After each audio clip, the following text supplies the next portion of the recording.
guys, I'm so excited to kick off this personalized watercolor crest tutorial. I just feel like this is so different and unique and fun. I'm going to be teaching classes for these around the western suburbs of Chicago. If you're local, come by. I would love to paint with you in person. I have kits available on my website. If you haven't gotten these already, make sure that you grab it. I can personalize for you and ship them out. I can do multiple if you want to sit down with your girlfriends. It's just such a really fun, unique thing to do, and I think such an interesting conversation starter if you put this in an entryway or pretty in a family room. Lovely to give as gifts, or even to put on your wedding day of details if you want to put this for your wedding invitations or anything like that. So fun, so cute. Send me pictures because I cannot wait to see what you do with this. In another video, I've ironed out some of my patterns and borders and different options and things you can try. So check that out first before you watch this, just to sort of see what your plan of attack might be. I recommend choosing a few colors to work with and just going nuts with different textures and patterns. But we're gonna start, if you have seen my previous videos, or if you haven't seen my previous videos, always take your paint from your palette at sort of a 45-degree angle like this. I'm almost laying my paintbrush down. And the reason why, you might have seen some kindergartners take their paintbrush and go, if you do that in here, it's going to ruin this nice little tip that you have on your paintbrush, and it's going to be really hard to paint pretty little details. These paint palettes are available on my website. They're also on Amazon or in any Blick store that you go to. Sometimes they're at the dollar section. I like this because it gives you a lot of options, and then also this little, these little wells here can be used to mix color and save for a later date. I just feel like this is a fun little pattern to start watercolor painting with. But no pressure. If you want to use your own palette, by all means. I usually go with 3 different paintbrushes as well. We have a large brush that's sort of a size 10 or 12. We have our little mini itty bitty dabber brush. Usually there will be a 1 or a 0 on it. And then I also use a 4 or a 6, which is a medium-sized brush. And again, look at how nicely I'm caring for my brushes. Nice little points on the end. I'm going to start going from top to bottom and left to right because I'm right-handed. And the reason I do that is because you don't want to put your hand in wet paint and then smash it around your paper. We're actually going to get started with the outside of our crest though. I'm going to hold off on painting the brush or the bow a little bit because it's sort of all encompassing, and I want to give us some space to get that done. For this particular part, this particular crest, I'm going to do 2 lines, and I'm going to use sort of my navy blue color. I'm going to start by tracing the line that's already down, and I want this one to be a little bit thicker. So I'm going to push a little bit harder on my paintbrush.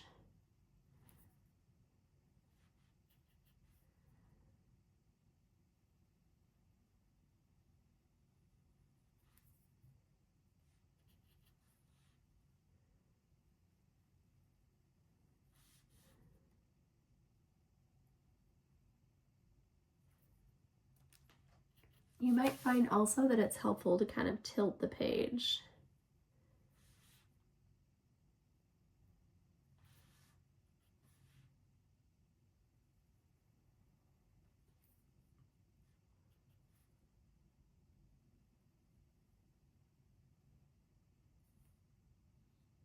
And if you see, whenever I get water from my cup, it makes my line a little darker. I'm going to kind of go through and clean that up by adding a little bit of water to it, just giving it kind of a massage, blending it all back together.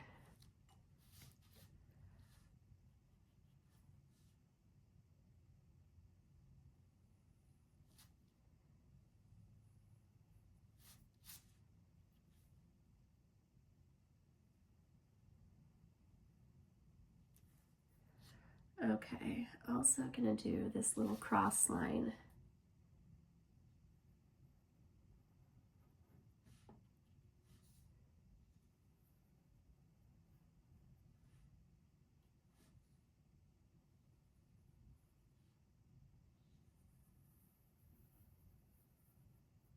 in here as well. And while I'm at it, I'm going to paint my letter in the middle the same color.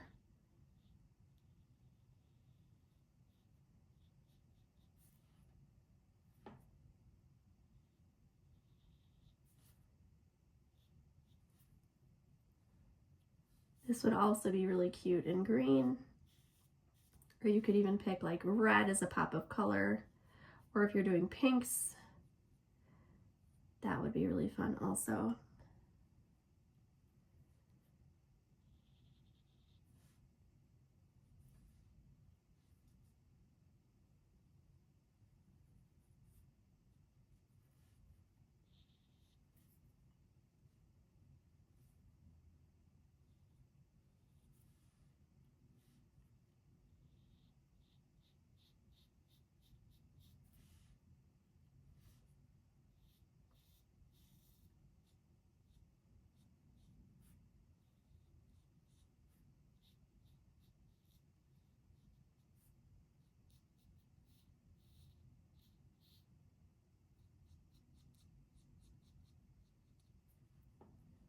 Got it. Okay. Now I'm going to, excuse me, also I'm a little bit under the weather. I was just so excited to get painting that I could not resist. And I'm gonna do a thin line now on the underside of this, and I'm just not pushing as hard on my paintbrush. And this is a little tricky. Try on your scratch paper just to make sure you feel 100% comfortable doing this. But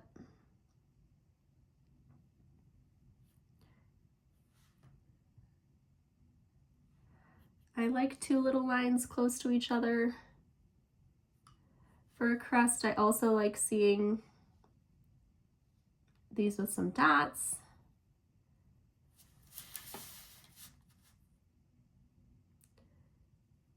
And again, be careful as you paint.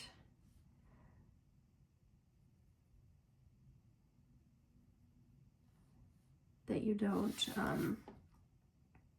put your hand in wet paint.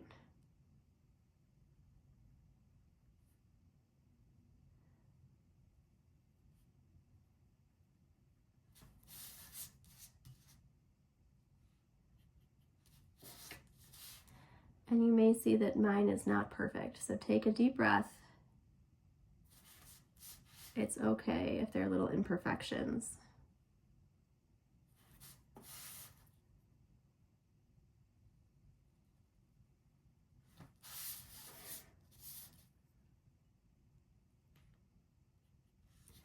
I think for this part I might do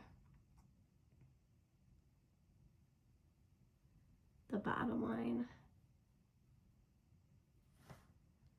There we go. If there are any parts that look like they're a little too light, go over them again with your brush.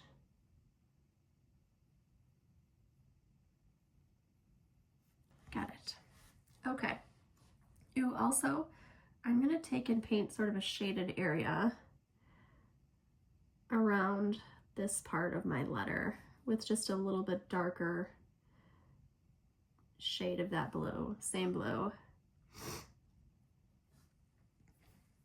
There we go.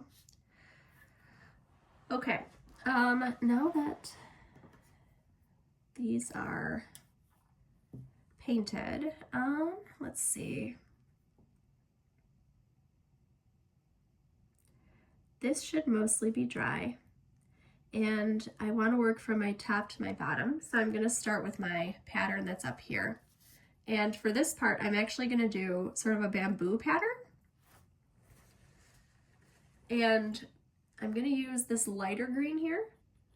I'm also going to use this same green for my leaves, so that kind of pulls that green throughout. And I'm going to do diagonal lines. Gingham would be really cute here too. The trick is to, here we go.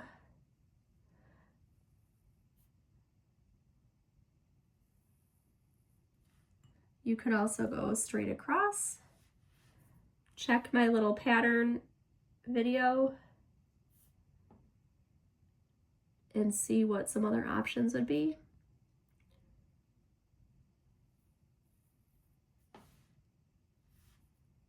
The diagonal lines are a little bit harder because you're not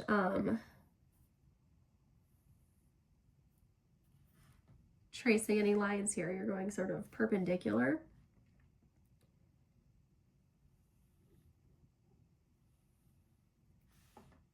If you've gotten to this point and you don't love it, what you can do is you can fill in with a color wash. Take your big brush and go over it with a lot of water and fill the space in. And then you can also blot it up to make it a little bit lighter if you want.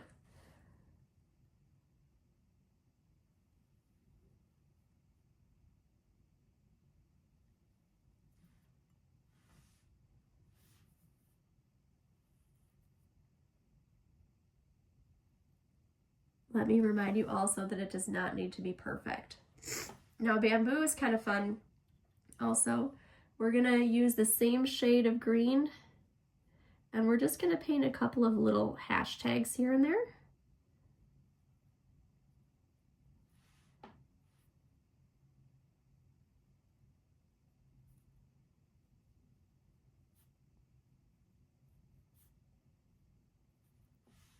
In the same intensity.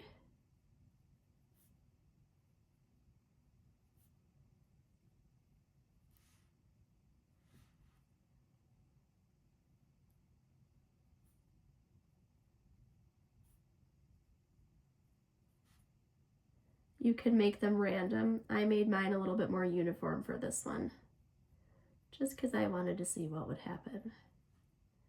But as I teach these classes and as more people make these, and as I make more examples, check my website and my videos. In my Instagram, I'll share what people do in my reels and stories, and that can give you some fun inspiration.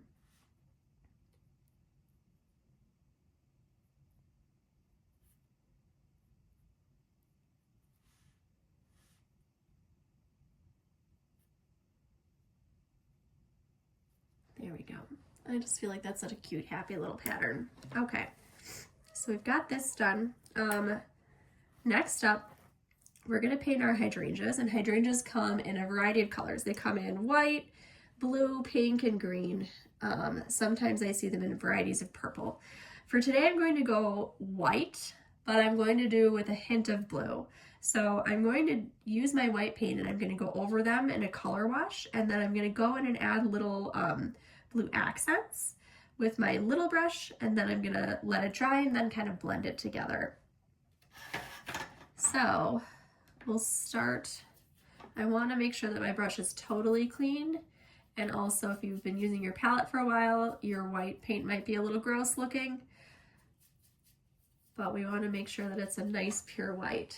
I'm going to take and kind of blot it a little bit because there's some icky gray in there that we don't want on our pretty little white pure flowers.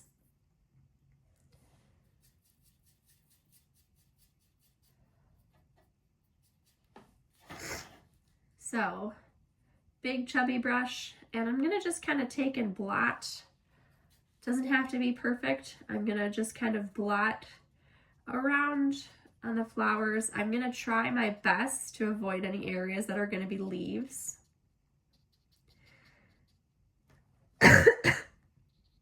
Although as we go, we might add more leaves or paint over some areas, so that's okay. It doesn't have to be perfect, but just kind of keeping in mind that I'd rather not paint over leaves if I don't have to.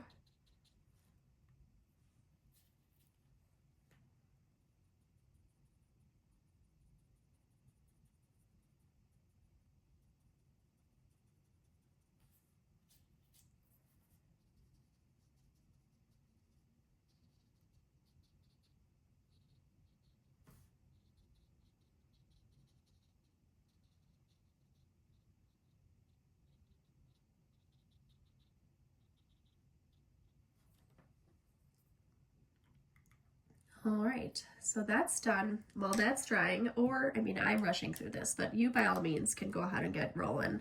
I think I might actually do the same blue for my bow because just having a nice little blue, green, and white monochromatic moment here. I'm going to use my medium-sized brush, and I'm going to use the point to get into the little details. But let's get this part painted while our hydrangeas dry. Be very careful not to put your hand in them though when they're still wet.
And when I get down to my hydrangea, I'm gonna get close to it, but I'm also gonna be careful not to touch wet paint to wet paint or they'll run together.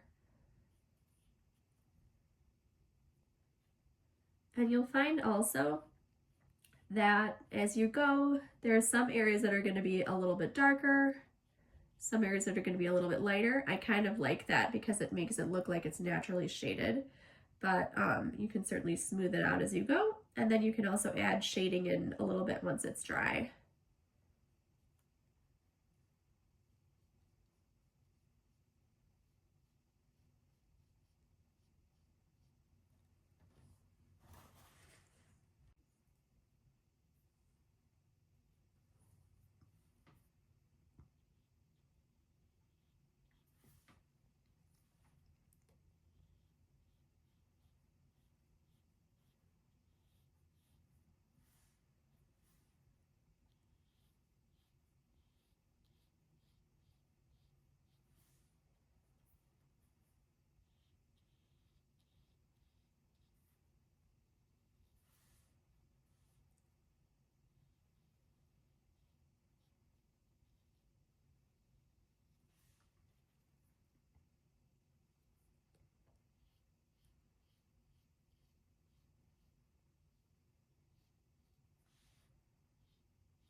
Okay.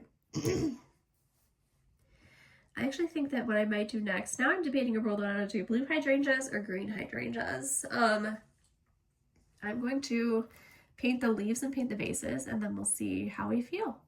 Just to kind of get a view of how it's all sort of coming together. I'm going to use my smallest brush for this part.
Okay.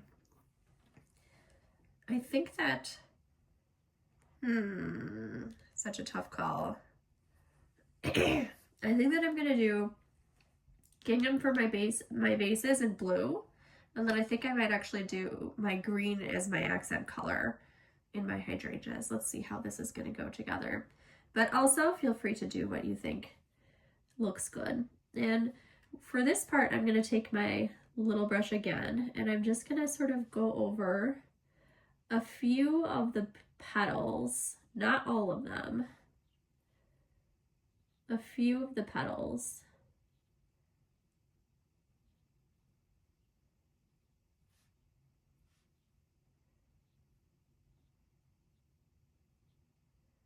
Just to sort of accentuate some of the shadows. And if you look at white hydrangeas, they're never really truly white. They're always like a little bit green, a little bit pink, or a little bit blue.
Okay, got that one done.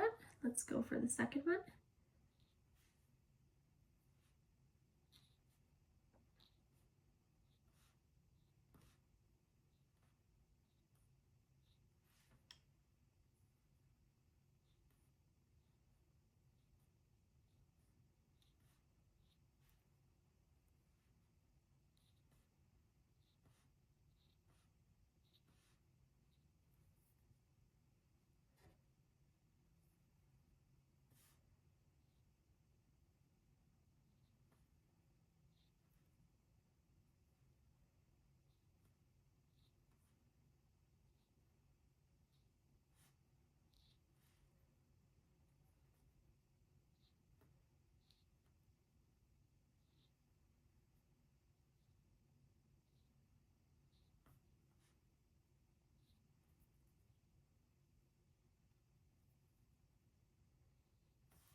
Okay, now that these are done, or that step is done, I'm gonna go back over with my brush and some white paint, and I'm just gonna dot white paint over what I did. I'm not gonna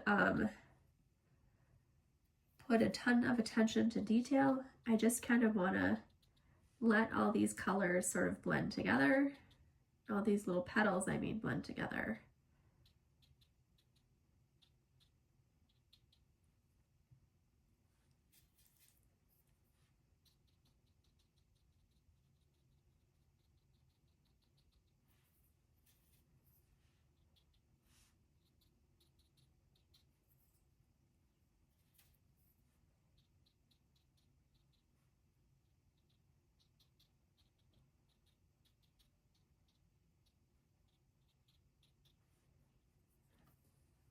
And got it, there we go. So we've got some definition, but it still looks a little natural and whimsical. Natural and whimsical is what I like to use to describe myself. Okay, now that this is painted, I think I'm gonna go with blue on blue for this. I'm gonna do a gingham with my little brush and the same navy blue color. Also, I think green would be really cute too, if you want to lean more into the green. Now the thing with gingham is that it sort of conforms to the shape that it's in. So you're going to want to paint your horizontal and vertical lines sort of following the shape of the lines that it's in. So I'm doing sort of a curved shape with this vase because I want to show that it's three-dimensional and kind of round.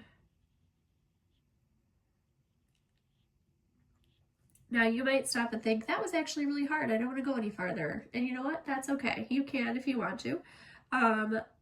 You could also now paint some vertical lines if you want, or if you hate the way that it looks, you could just fill it in with a solid blue or whatever color you chose. I'm going to just paint these two so that you can see what it looks like if it's just a striped base.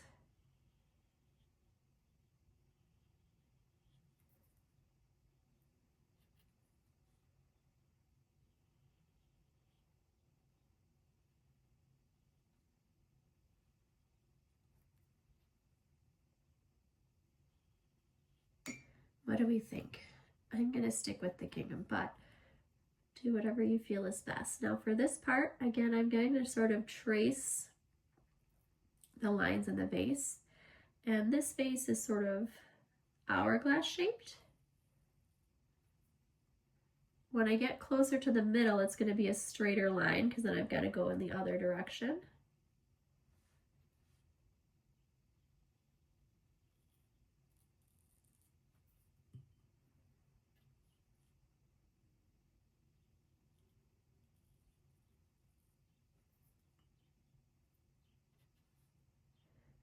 It also might help if you want to fast forward this video and go to the end and see what it looks like.